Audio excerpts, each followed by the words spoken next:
मांसाहारी तो कुछ डायनासोर बहुत ही शांत स्वभाव के थे। वहीं कुछ डायनासोर बहुत ही हिंसक और खतरनाक थे। ये उस समय के सबसे सफल जीव थे। लेकिन फिर अचानक ऐसा क्या हुआ? आखिर वह कौन सी घटना थी जिसने इनका नामो निशान ही मिटा दिया? इसे जानने के लिए हमें करोड़ों साल पीछे जाना होगा और डायनासोर्स के उस अंतिम दिन को करीब से देखना होगा। तो आइए चलते हैं आज से 65 मिलियन साल यानी कि 6 करोड़ 50 लाख साल पीछे। आज से करीब 6.5 करोड़ साल पहले धरती पर मौसम सामान्य था। चारों ओर सूरज की रोशनी बिखरी हुई थी। लंबे लंबे पेड़ों से टकराती समुद्र की ठंडी हवाएं और चारों तरफ डायनासोर के चिल्लाने चिंघाड़ने की आवाजें। जब ये सारी डायनासोर प्रजाति बड़े ही आराम से धरती पर अपना जीवन बिता रही थी, तब 10 करोड़ साल पहले ही इनकी किस्मत लिखी जा चुकी थी। 10 करोड़ साल पहले एक छोटा एस्ट्रॉइड का टुकड़ा जो सुदूर अंतरिक्ष से आ रहा था, वह पृथ्वी से लगभग 20 करोड़ मील दूर मंगल और बृहस्पति के बीच बने क्षुद्र ग्रह बेल्ट में घूम रहे एक बड़े एस्ट्रॉइड से जा टकराता है। इस टकराव से उस बड़े एस्ट्रॉइड की दिशा बदल जाती है और वह क्षुद्र ग्रह बेल्ट से निकलकर सीधे पृथ्वी की ओर 22,000 मील प्रति घंटे की रफ्तार से बढ़ने लगता है। जब यह एस्ट्रॉइड पृथ्वी से 3,84,000 किलोमीटर की दूरी पर था, तब धरती से शायद डायनासोर का अंत ना होता यदि यह एस्ट्रॉइड पृथ्वी के उपग्रह चांद से टकराता। लेकिन नियति को कुछ और ही मंजूर था, इसलिए ये बड़ा एस्ट्रॉइड चांद के बहुत नजदीक से गुजर गया।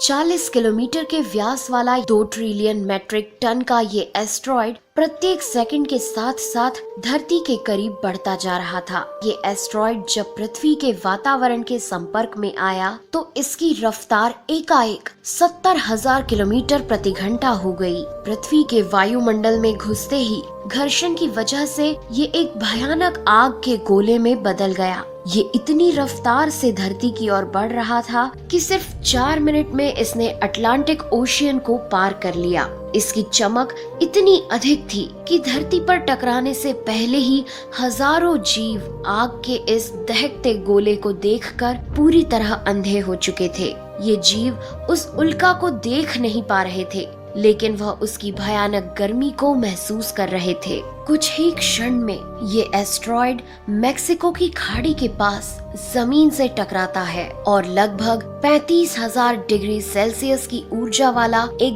भयंकर विस्फोट होता है। इस टकराव का विस्फोट लगभग 10 हाइड्रोजन बम के विस्फोट के बराबर था।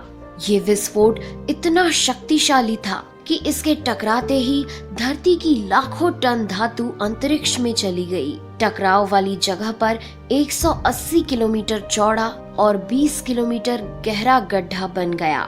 विस्फोट के कारण इस गड्ढे का सारा मेटल और पत्थर आसमान में धूल के बड़े बादल में बदल गए।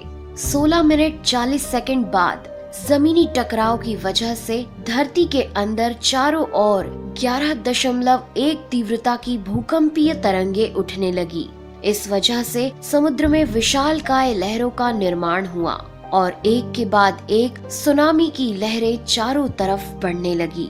भूकंपीय तरंगों ने सभी सक्रिय ज्वालामुखियों को दहका दिया, जिसके कारण जगह जगह डायनासोर का विनाश शुरू हो गया।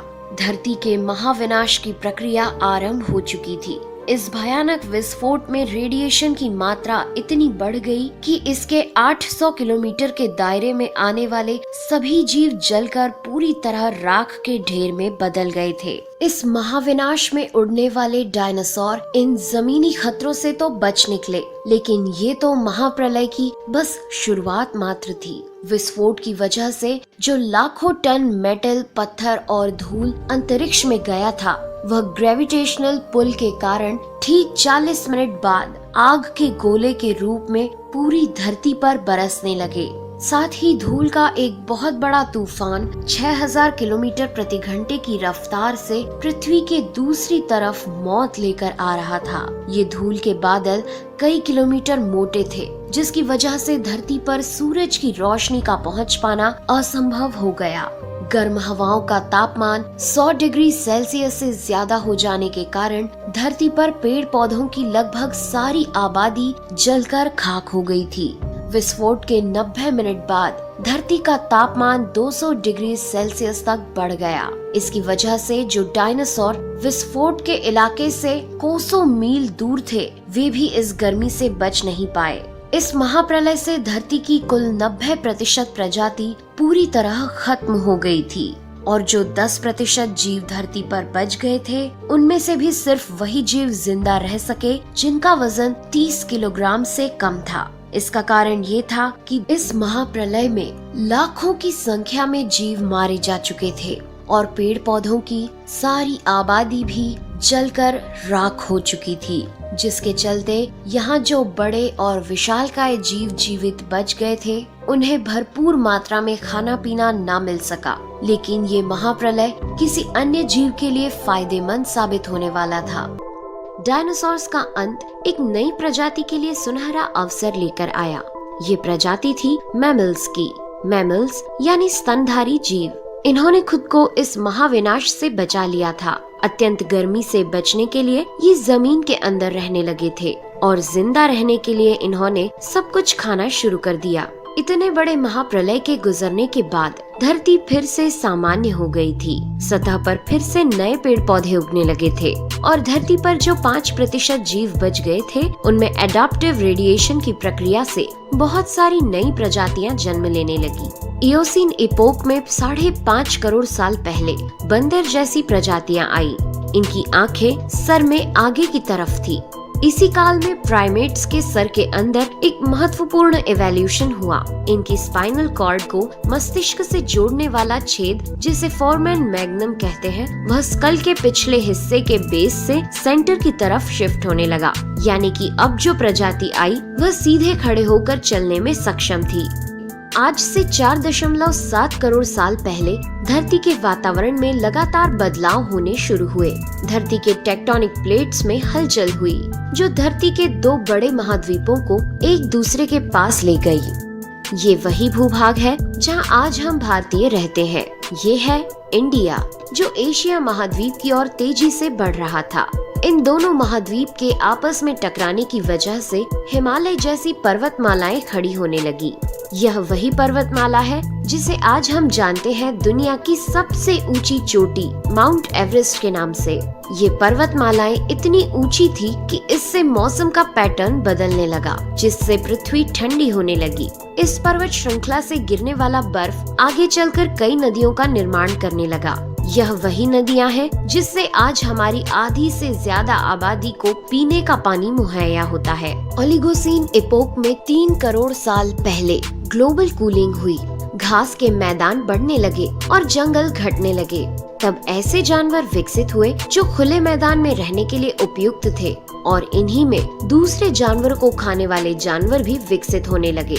1 करोड़ साल पहले पृथ्वी वह रूप लेने लगी थी जिसे आज हम देख रहे हैं। धरती का वातावरण लगभग पूरी तरह से आज के समान बन चुका था और धरती के सारे महाद्वीप लगभग पूरी तरह से जाने पहचाने थे। लेकिन परिस्थितियां फिर बदलने लगी। 40 लाख साल पहले धरती की टेक्टोनिक प्लेट में एक बार फिर से हलचल हुई और अफ्रीका के पूर्वी इलाकों में एक नई पर्वत श्रृंखला का निर्माण हुआ। ये पर्वत श्रृंखला थी ईस्ट अफ्रीकन रिफ्ट वैली। इस पर्वत श्रृंखला के उभर जाने से यहाँ के हरे भरे जंगलों में आने वाली मौसमी हवा का मानसून पूरी तरह रुक गया और इस वजह से यहाँ के जंगलों में बारिश आनी बंद हो गई। यहीं इसी जंगल में रहते थे द ग्रेट एप्स। ये हैं हमारी काफी दूर के रिश्तेदार। हमारे ये पूर्वज कहलाते हैं पेरोलापिथिकस या पेरोला। हमारे परिवार की शुरुआत इसी ग्रेट एप्स से हुई। पेरोला पेड़ों पर रहते थे और फल खाते थे। वजनी होने के कारण ये एक डाल से दूसरी पर नहीं जा सकते थे, इसलिए ये हमेशा झूलते रहते थे। कभी कभी ये अपने 2 पैरों पर भी खड़े खड़े हो जाते थे। ये चल सकते थे। आम धारणा के उलट सीधे चलने की क्षमता जमीन पर नहीं बल्कि टहनियों पर विकसित हुई। बाइपेडलिज्म यानी दो पैरों पर चलना इंसानों की नहीं बल्कि एप्स की खोज थी। आगे चलकर ये ग्रेट एप्स जलवायु और जगह के अनुसार बदल गए। कुछ चिंपैंजी और गोरिल्ला में विकसित हुए, कुछ इंसानों में विकसित होने शुरू हुए। वो पूरे अफ्रीका में फैले हुए थे। बारिश के बंद हो जाने से यहाँ के जंगल सूख गए, जिसका सबसे ज्यादा असर इन एप्स पर पड़ा। जंगल सूख जाने से इन एप्स के लिए खाने की समस्या उत्पन्न हो गई और इसीलिए अब ये पेड़ों से उतरकर खाने की तलाश में जमीन पर अपने कदम रखने लगे। ये हैं एडिपिथेकस रेमिडस। ये हैं हमारे पूर्वज जिन्होंने जमीन पर मानव इतिहास का पहला कदम रखा और आज इन्हीं के कारण हमने चांद पर अपना पहला कदम रखा। इनका दिमाग एक संतरे जितना बड़ा था और इनकी लंबाई 4 फीट तक थी। ये हमारे वंश के सबसे पहले सीधे चलने वाले जीव थे। कई हजार सालों के विकास क्रम के बाद ये 2 पैरों पर चलने लगे। इससे ऊर्जा कम खर्च होती थी और ये चलते चलते भी खा सकते थे। 2 पैरों पर चलने से अब ये सीधे खड़े होकर दूर दूर तक नजर रख सकते थे। समय के साथ साथ विकास की प्रक्रिया चलती रही और हमारे पूर्वज धीरे धीरे विकसित होने लगे। 23 लाख साल पहले हमारे पूर्वजों का दिमाग काफी बड़ा हो गया था। ये थे होमो हेबिलियस। इन्होंने पहली बार पत्थर को हथियार की तरह इस्तेमाल करना शुरू किया। जैसे ही इस मामूली से पत्थर पर धारदार किनारा बना, हमारे पूर्वजों के पास एक हथौड़ा आ गया। हमें काटने का हथियार मिल गया, जिससे वह हजारों ऐसे काम कर सकता था जो वह पहले नहीं कर पाता था। पत्थर के इस्तेमाल ने अंगूठे और उंगलियों को मजबूती दी, जिससे हम और अधिक कुशल तरीके से इनका इस्तेमाल करने में सक्षम हो गए। समय बीतने के साथ ही हमारे पूर्वज अब समूह में अन्य जानवरों का शिकार करने लगे थे। ये थे होमो इरेक्टस, जो अन्य जानवरों से ज्यादा होशियार थे। इन्होंने ही सबसे पहले आग का इस्तेमाल करना सीखा। आग की खोज हमारे पूर्वजों के लिए सबसे बड़ी खोज थी। ये उन्हें गर्मी, रोशनी, अंधेरों और जंगली जानवरों से सुरक्षा देती थी और इसी वजह से अब परिवार भी बनने लगे। इन्होंने आग पर मांस को पकाना सीख लिया था। आग पर खाना पकाने का मतलब था कि मांस को चबाने और पचाने में ऊर्जा का कम खर्च होना और इसी वजह से ये ऊर्जा अब इनके दिमाग में खर्च होने लगी और इन्हें कैलोरी और ज्यादा ताकत मिलने लगी, जिससे हमारे पूर्वजों का दिमाग काफी बड़ा हो गया। 2 लाख साल पहले आज के इंसान ने अपना रूप ले लिया था। लैरिंग्स यानी आवाज की जो नली हमारे पूर्वजों में गले के ऊपर थी, वो नीचे आ गई थी। अब हम ज्यादा जटिल आवाजें निकाल सकते थे। हमने बोलना शुरू कर दिया था। पहली बार कोई जानकारी एक से दूसरे इंसान तक या एक से दूसरी पीढ़ी तक पहुंचने लगी थी। यही वो आखिरी विकास क्रम था जिसके बाद विकसित होकर हम बने। हम यानी होमो सेपियंस। 1 लाख साल पहले इंसान कहीं भी जा सकता था। हमारे पास फुर्तीले हाथ और प्राचीन हथियार थे। हम बात कर सकते थे, आग को काबू में रख सकते थे। अब हम अपने अफ्रीकन घर को और बड़ा कर सकते थे। महाद्वीप यानी कॉन्टिनेंट खिसके तो अफ्रीका और यूरेशिया जुड़ गए और उससे बनी एक बहुत बड़ी जमीन जिसका नाम था एफ्रो यूरेशिया। इंसानों के दूर दूर जाने से बहुत बड़ा बदलाव आया। अब हम एक महाद्वीप से दूसरे महाद्वीप में रहने लगे। इसकी वजह से हम उन चीजों से बचे हुए थे जिसकी वजह से वानरों के मुकाबले दूसरे बड़े स्तनधारी हमेशा के लिए खत्म हो गए। करीब 50,000 साल पहले आइस एज शुरू हो गया और नॉर्थ पोल से आगे बढ़ने लगा। उसी वक्त इंसान चाइना और ऑस्ट्रेलिया तक पहुंच गया था। 30,000 साल पहले इंसान पहली बार यूरोप पहुंच गए। जब बर्फ अपने चरम पर थी तब इंसान अपनी खोज में नॉर्थ ईस्ट साइबेरिया के बर्फीली टंडा तक पहुंच गया। आइस एज के इतने कठिन दौर में भी इंसान हर उस हुनर का विकास कर रहा था जिससे कि वो सच्चे मायनों में इंसान बन सके।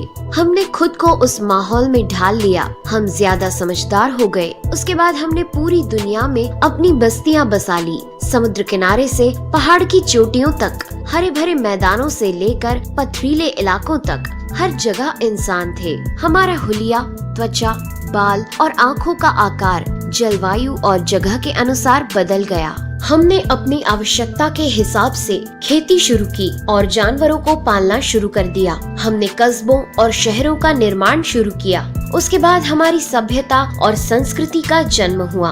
हमने विज्ञान और गणित का इस्तेमाल शुरू किया, जिससे हमें भविष्य में जाने के लिए ऊर्जा और तकनीक मिली। ये है हमारा समय। अब हम पूरी तरह विकसित हैं। हमारे जैसा इस धरती पर अब कोई जीव नहीं। आज हम जानते हैं कि हम कौन हैं, कहां से आए हैं, लेकिन ये तो बस शुरुआत है। अभी हमारा सफर खत्म नहीं हुआ है। हमें अभी और आगे जाना है, आने वाली चुनौतियों का सामना करना है और खुद को और